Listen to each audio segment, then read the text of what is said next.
കൂട്ടുകാരെ എല്ലാവർക്കും പുതിയ വീഡിയോയിലേക്ക് സ്വാഗതം. ഇന്നും ഒരു സ്നാക്കിൻ്റെ റെസിപ്പിയാണ് കേട്ടോ. കാണുമ്പോൾ ഉണ്ണിയപ്പം പോലെയൊക്കെ ഉണ്ട് അല്ലേ? എന്നാൽ ഉണ്ണിയപ്പം അല്ല കേട്ടോ, ആ ഷേപ്പിൽ നമ്മൾ തയ്യാറാക്കിയതാണ്. അല്പം മധുരത്തോടു കൂടി വളരെ ടേസ്റ്റി ആയിട്ടുള്ള ഒരു സിമ്പിളായിട്ടുള്ള ഒരു റെസിപ്പിയാണിത്. കുട്ടികൾക്കൊക്കെ വളരെയധികം ഇഷ്ടപ്പെടും കേട്ടോ. എല്ലാവരും വീഡിയോ ഒന്ന് ലൈക്ക് ചെയ്ത് കാണണേ. സബ്സ്ക്രൈബ് ചെയ്യാത്തവർ ചെയ്യാൻ മറക്കല്ലേ. വീഡിയോ ഒന്ന് ഹൈപ്പും കൂടി ചെയ്യാൻ മറക്കണ്ട കേട്ടോ. ഇനി നമുക്ക് സ്നാക്ക് തയ്യാറാക്കാം. അതിനായിട്ട് ചെറുപഴല്ലേ, അത് ഏതായാലും മതി കേട്ടോ. നന്നായിട്ടൊന്ന് പഴുത്തത് തോലൊക്കെ കളഞ്ഞ് ആവശ്യത്തിനെടുത്ത് നമുക്ക് ഇതേപോലെ ഒന്ന് കട്ട് ചെയ്തെടുത്ത് വെക്കാം.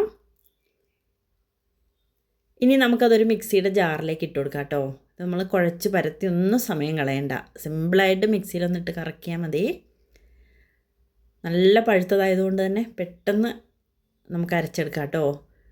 മധുരം വേണ്ടവർക്കും വേണമെങ്കിൽ മാത്രം ചേർത്താൽ മതി കേട്ടോ. ഒരു 1/4 സ്പൂൺ പഞ്ചസാര ഞാനിതിലേക്ക് ചേർത്തു. ശർക്കര ഉരുക്കി ഒഴിച്ചാലും അതായിരിക്കും നല്ലത്. പഴത്തിന് നല്ല മധുരമുണ്ട്, അത്ര മതിയെങ്കിൽ മധുരമൊന്നും ചേർക്കേണ്ട ആവശ്യമില്ല കേട്ടോ. നല്ല പോലെ ഒന്ന് അടിച്ചെടുക്കണം. വെള്ളമൊന്നും ചേർക്കേണ്ട ആവശ്യമില്ല. ഇനി നമുക്കതിലേക്ക് ഗോതമ്പ് പൊടിയാണ് ചേർത്ത് കൊടുക്കേണ്ടത്. അതും നമ്മളെടുക്കുന്ന പഴത്തിൻ്റെ അളവിനനുസരിച്ച് വേണം കേട്ടോ.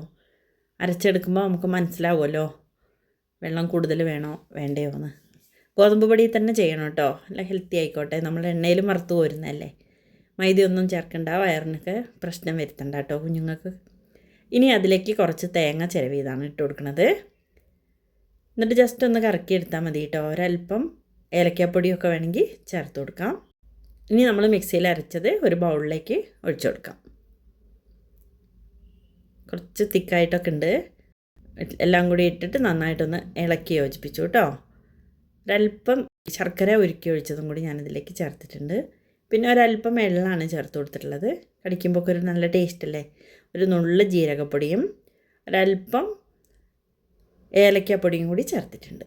ഇനി ചുക്കുപൊടിയൊക്കെ ഉണ്ടെങ്കിൽ ഇഷ്ടമുള്ളവർക്കൊക്കെ ചേർത്ത് കൊടുക്കാം. എന്നിട്ട് വീണ്ടും നമുക്കത് മിക്സ് ചെയ്തിട്ട് ഇനി വയ്ക്കൊന്നും ആവശ്യമില്ല. മധുരം കുറവായതുകൊണ്ട് ഒരല്പം ശർക്കരയും കൂടി ഉരുക്കിയതുണ്ടായിരുന്നു, അത് ഒഴിച്ചു കൊടുത്തു കേട്ടോ. ഇനി ഉടനെ തന്നെ നമുക്ക് ഇതേപോലെ ഒരു ഷേപ്പൊക്കെ കിട്ടാനും കുട്ടികൾക്കൊക്കെ ഒരു രസമല്ലേ കാണുമ്പോൾ. അല്ലാതെ നമുക്ക് ചട്ടിയിലൊക്കെ വേണമെങ്കിൽ ചെയ്തെടുക്കാം. ഇതിലേക്ക് ഒരല്പം ഓയിൽ ഒഴിച്ചു കൊടുത്ത് ഒന്ന് ചൂടായിട്ട് ഒന്ന് മീഡിയം ഫ്ലെയിമിലിട്ടിട്ട് വേണം ഒഴിച്ചെടുക്കാൻ കേട്ടോ. സിമ്മിലൊക്കെ ഇടുന്നതായിരിക്കും നല്ലത്. പഴമായതുകൊണ്ട് തന്നെ പെട്ടെന്ന് കരിഞ്ഞു വരും മേൽഭാഗമൊക്കെ. അപ്പോൾ അതൊന്ന് ശ്രദ്ധിച്ചിട്ട് ഒന്ന് സിമ്മിലിട്ടിട്ട് ഒന്ന് മറിച്ചൊക്കെ ഇട്ട് കൊടുത്തിട്ട് ഇങ്ങനെ പതുക്കെ വേവിച്ചെടുത്താൽ മതി. പഴമായതുകൊണ്ട് കരിയാൻ ശ്രദ്ധിക്കണം. ഒരു ബ്രൗൺ കളറായാൽ മതി. എല്ലാ ഭാഗം വെന്തിട്ടുണ്ടാവും. വറുത്ത് കോരിയെടുക്കാം. സൂപ്പറാണ്. ഉണ്ടാക്കി നോക്കൂ.